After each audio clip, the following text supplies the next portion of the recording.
Namo Tassa Bhagavato Arahato SammaSambuddhassa. Namo Tassa Bhagavato Arahato SammaSambuddhassa. Namo Tassa Bhagavato Arahato SammaSambuddhassa. Buddham Saranam Gacchami. Dhammam Saranam Gacchami. Sangham Saranam Gacchami. Dudayambi Buddham Saranam Gacchami. Dudayambi Dhammam Saranam Gacchami. Dudayambi Sangham Saranam Gacchami. Tadayambi Buddham Saranam Gacchami. Tadayambi Dhammam Saranam Gacchami. Tadayambi Sangham Saranam Gacchami. Namo Buddhaya, Namo Dharmaya, Namo Sanghaya. Namo Buddhaya, Namo Dharmaya, Namo Sanghaya. Namo Buddhaya, Namo Dharmaya, Namo Sanghaya. I take refuge until I am enlightened in the Buddha, the Dharma, and the Sangha. Through the positive potential I create by practicing the 6 paramitas, may I soon attain enlightenment in order to benefit all sentient beings. I take refuge until I am enlightened in the Buddha, the Dharma, and the Sangha. Through the positive potential I create by practicing the 6 paramitas, may I soon attain enlightenment in order to benefit all sentient beings. I take refuge until I am enlightened in the Buddha, the Dharma, and the Sangha. Through the positive potential I create by practicing the 6 paramitas, may I soon attain enlightenment in order to benefit all sentient beings. May all sentient beings have happiness and its causes. May they be free from suffering and its causes. May they never be parted from their happiness beyond suffering. May they abide in equanimity, free of bias, attachment to the near, and aversion from the far. I shall cause this. Great compassionate Buddha, please inspire me to be able to do so. Reverently, I prostrate with my body, speech, and mind, and present clouds of every types of offerings, actual and mentally transformed. I confess all of my negative actions accumulated since beginningless time, and rejoice in all the virtues of all holy and ordinary beings. Please remain until cyclic existence ends, and turn the wheel of Dharma for all sentient beings. I dedicate the virtues of myself and others to the great enlightenment. However innumerable all sentient beings are, I vow to save them all. However inexhaustible my delusions are, I vow to extinguish them all. However immeasurable the Dharma teachings are, I vow to master them all. However endless the Buddha's way is, I vow to follow it completely. Om Mani Padme Hum. Om Mani Padme Hum. Om Mani Padme Hum. Tayata Gate Gate Paragate Parasamgate Bodhi Soha. Tayata Gate Gate Paragate Parasamgate Bodhi Soha. Tayata Gate Gate Paragate Parasamgate Bodhi Soha. So now get yourself in a comfortable position for the meditation. Not too rigid, not too tight, not too loose, not too lazy in your posture. And now initially bring your mind to your body to release any tension. So focus initially on your feet, the toes, the balls of the feet, the arches of the feet, and the heels, and release any tension. Also from the top of your feet and around your ankles and Achilles tendons.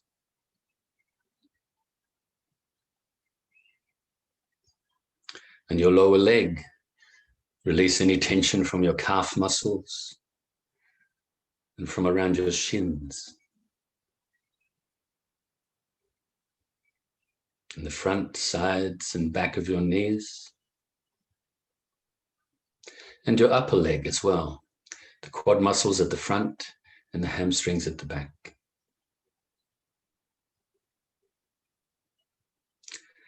Now bring your attention to your midsection area and release the tension from your glutes, from your hip flexors, and from your groin.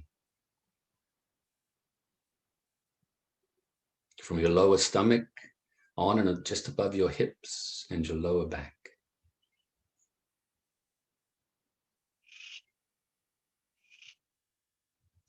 Further up your stomach and up your sides and to the center of your back.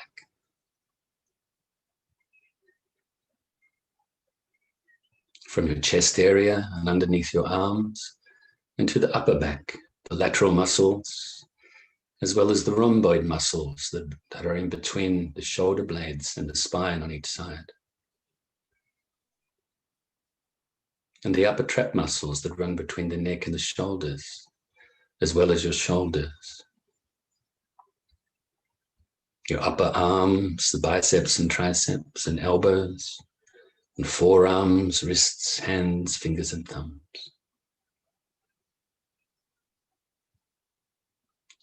And now bring your attention to release the tension from your neck area, from the front, sides, and back of your neck.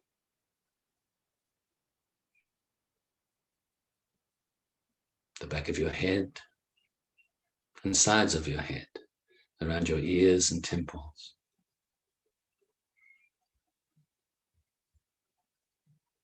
In your face, release the tension from around your cheekbones and cheeks. Make sure you're not clenching your jaw. Your chin. Make sure your mouth is nice and relaxed with the lips gently touching and the tongue resting just above the top teeth on the upper palate. Now release any tension from your nose and sinuses and eye sockets and eyes. And make sure you're not frowning on your forehead. And finally, release the tension from the top of your head. And now scan your body very briefly from the tips of your toes to the tips of your fingers and to the top of your head, just to see if you can release any more tension. And gently bring your focus initially to the tip of your nose. And as per usual, the object of the meditation is the breath, or the feeling of the breath as you breathe in and out. That's all you have to do right now. Breathing in and breathing out and focusing on it. As you breathe in, you may notice the air is quite cool on the back of your throat.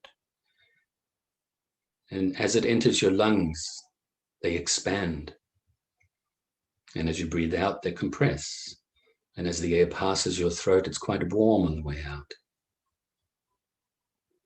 Breathing in and breathing out. Just a brief note as well. Try to keep your body still. This will help you to keep your mind still, and vice versa. If any thoughts arise or any mental agitation, any mental activities arise, don't cling to them. Don't grasp at them. And also don't try to forcefully push them away or deny them even. Just let them go naturally. Let them come and go naturally by refocusing on your breath. And if your mind starts to become dull and sleepy, wake it up by focusing more brightly on your breath. This way, refocusing on your breath or replacing your mind on your breath is the antidote for both the agitated mind as well as the dull mind. Two extremes. And now we will do this in silence for a few minutes.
Now feel very happy with yourself, very pleased with yourself for engaging in this short meditation.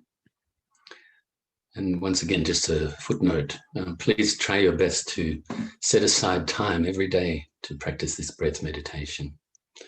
And if possible as well, also the loving kindness meditation, which we will engage in now. Fill yourself with loving kindness, friendliness, non-violence, honesty, gentleness, forgiveness, acceptance. Fill your whole being with this universal loving kindness.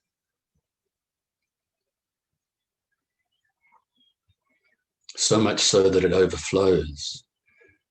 It overflows to now radiate outwards to initially fill your loved ones and your friends with this universal loving kindness.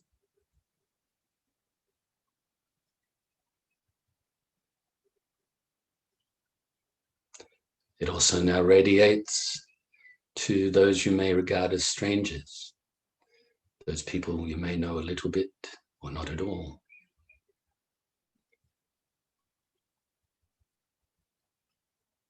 And also to those you may regard as difficult and even regard them as enemies. May all these people have happiness and the causes of happiness. And may they be free from suffering and the causes of suffering. It's important to note here that when you have the causes of happiness, or a being has the causes of happiness, it means their mind is filled with wisdom, compassion, love, generosity, and all of the other far-reaching, positive, virtuous states of mind. So even those that behave in a very bad way, they won't do so because their mind will be the causes or engaging in the causes of happiness. And that when they are free from suffering and the causes of suffering, this means that their mind is free from ignorance and attachment and aversion, anger and hatred and so forth. Now extend and radiate this loving kindness out to all living beings, initially in your area, those living beings that live on the land and under the land and in the waters, fly through the air, the ones that are born from wombs, the ones from eggs, the ones from moisture, and the ones from transformation.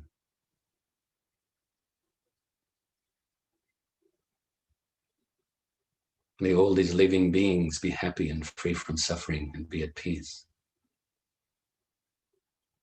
Gradually extend this loving kindness out further and further to include your whole state or county.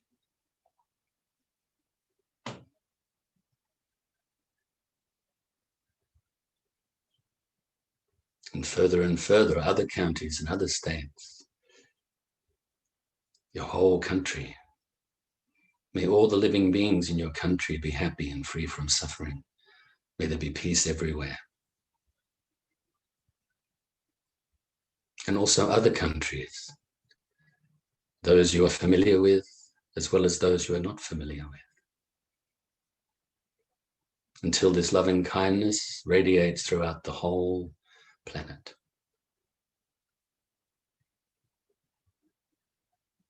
And beyond this planet, to include other planets, and eventually the whole solar system. May this whole solar system be pervaded with universal loving kindness. And other solar systems throughout the Milky Way galaxy. And other galaxies throughout this known universe. And other universes throughout infinite space. Have your own universal loving kindness radiate throughout infinite space, unlimited, unhindered.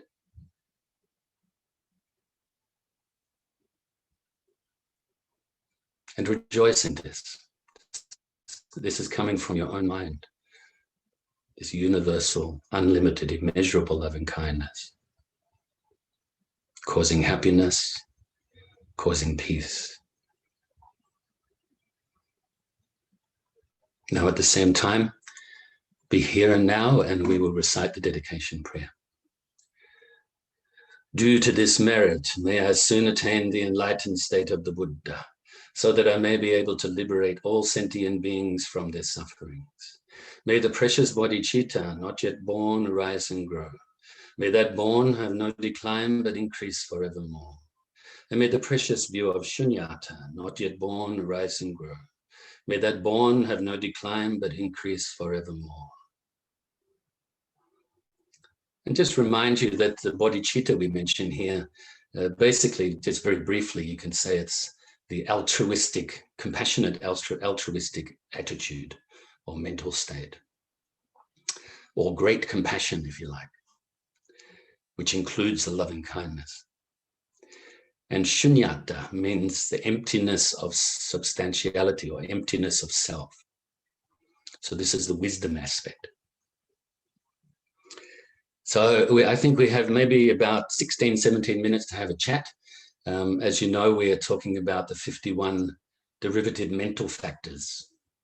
And we've already gone through quite a few so far, and we're on to the 11 virtuous mental factors at the moment. Of course, last week we spoke about faith, the first one. We spoke about moral shame, and we spoke about the fear of unwholesomeness, positive states of mind, virtuous states of mind. And we briefly introduced non-attachment, which is the fourth one, which is what we'll talk about now. Non-attachment obviously is the opposite of attachment. Other words you can use, or we do use in English for attachment, is desire, or clinging, or grasping, hanging on to something. It's sort of like we find things pleasing or attractive, and we want to hang on to it, we grasp onto it. Try not to let it go. But of course, this is not in accord with reality, because things are always changing all the time. Things are impermanent. We'd like to think things are permanent when we find them attractive.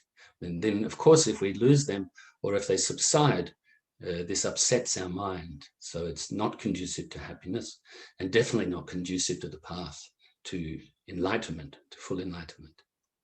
So I'd like to, first of all, mention probably about the late 80s or early 90s, I come across a book by the master who unfortunately passed away last year, Master Sogyal Rinpoche, from the Tibetan Nyingma tradition. And this book was called The Tibetan Book of Living and Dying. I'm sure I've mentioned it to you before. It's one of the books in my journey on the Dharma path that affected me in a great way, in a positive way. And in this, there was a quote in this book, especially, I think, talking about non-attachment, that section. And it was a quote by the great master from, I think, the last century in Tibet, called Master Patrul Rinpoche. And over time, with my writings myself, I've actually added to this quote, or you could say utilize this quote as the base for another quote, a slightly longer quote. And it starts out, his quote is, "We should be all more like the old cow in the barn, happy to have the shelter and the food and the drink." And then I can add to that and say that that's the requisites. All we need in this life to survive, really, is the air, clean air to breathe, food to eat, to sustain us, water to drink, to quench our thirst, and also some sort of shelter out of the elements, the weather elements, the heat, the cold, the wet, the dry, and so forth. And of course, included in this is our clothes. So really those four things is all we really need. But of course, with our needs being so few, what are our wants? Depends on our attachments. Our wants are great. We want this and want that. Now, of course, you can say, and it's valid too, within this world, this modern world that we have right now, we do, you could say on a secondary level, need other things, such as maybe need a car, or at least access to some transport to get around. For instance, if you're working and it's not within walking distance, then you need to somehow be able to get there. And the same with studies and so forth. Of course, we have the computer. Otherwise, we couldn't do this Dharma class. But it's conditioned, isn't it? We don't need a computer to practice Dharma. We don't need a computer to survive as a human being and to practice and improve ourselves. But it's very helpful. So all of these secondary things, you could say, are needed at the moment as well. I filled up my car yesterday with petrol.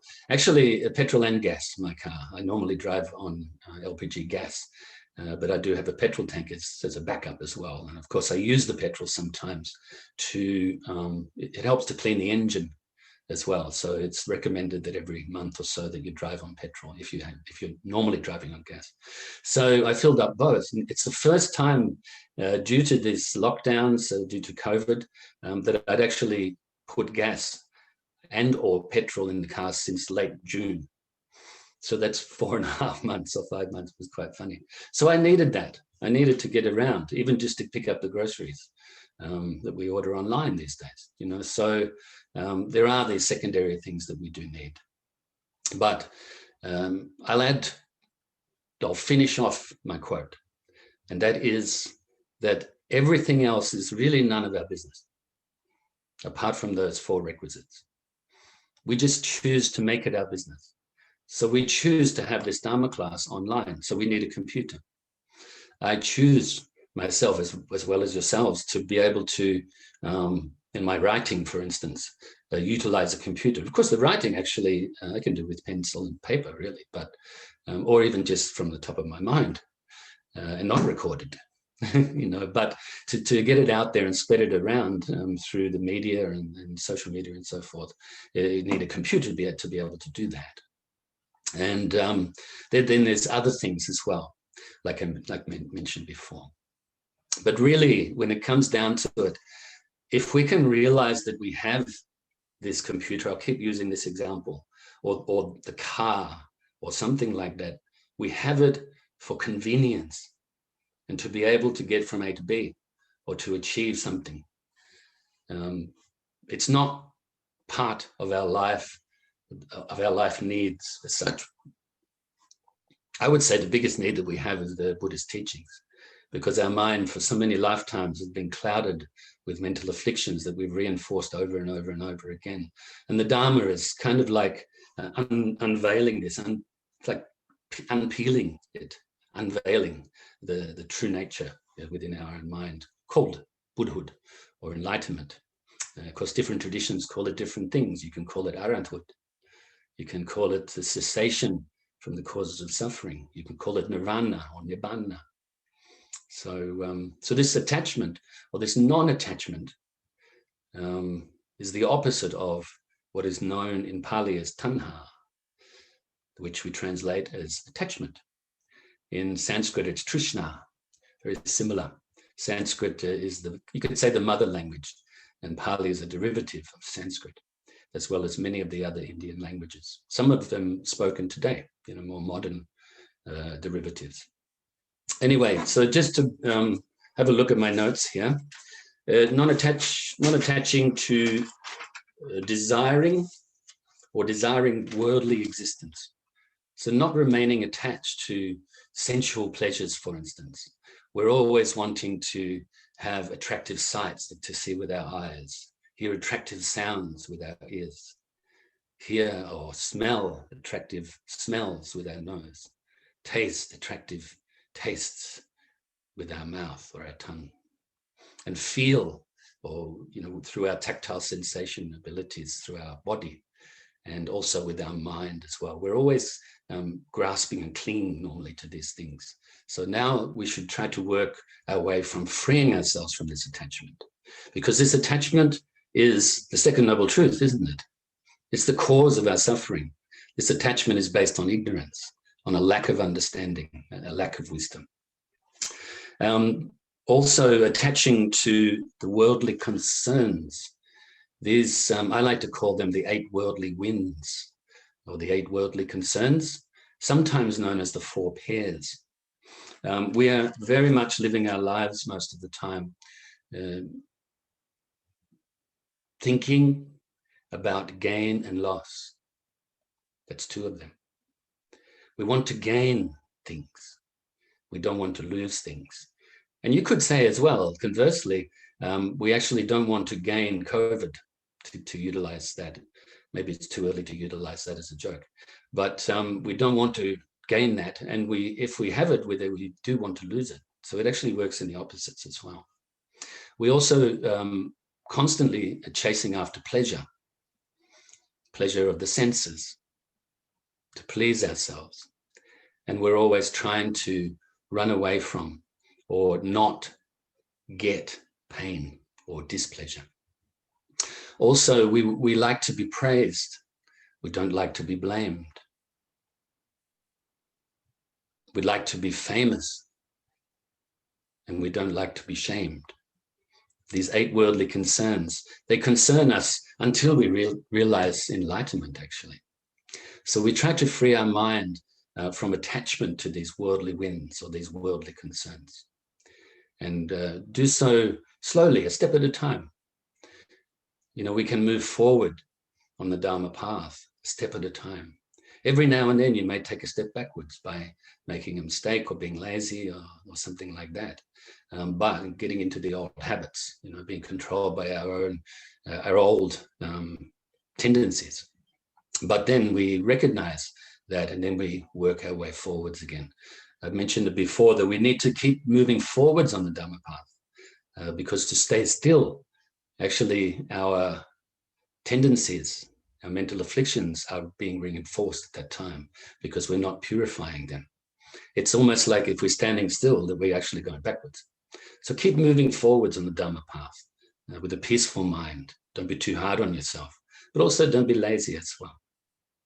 Also then, I mentioned before that our needs are very few and our wants are many. So try to decrease your wants, or like I said, if we're having these things for convenience or to achieve some things like the computer, then try not to attach to it. See it as what it is.